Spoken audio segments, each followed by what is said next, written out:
If you are looking to downsize or add another addition to your house, all while cutting costs, a tiny home on wheels may be the answer for you.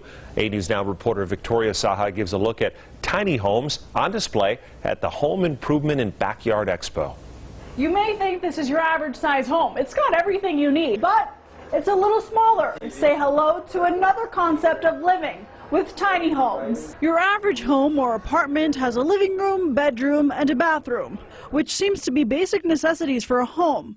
But what about if you can get just that without the extra space and half the cost? It's just like an apartment, except a lot cheaper. I have, a full bathroom, a full kitchen.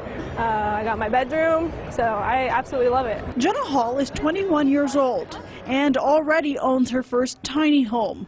Builders say it's the younger buyers like Hall that are mostly taking part in this unique way of living. We are now bringing back the starter home, the one-bedroom home or the studio home that can be lived in and bought at a very affordable price. Tiny homes start at $60,000 depending on size.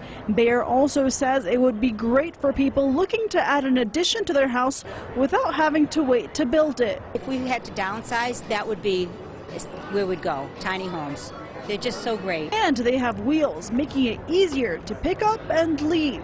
This day when everyone is so full of excess, if you didn't need the extra space, maybe you wanted to travel and have a second home, it would be ideal.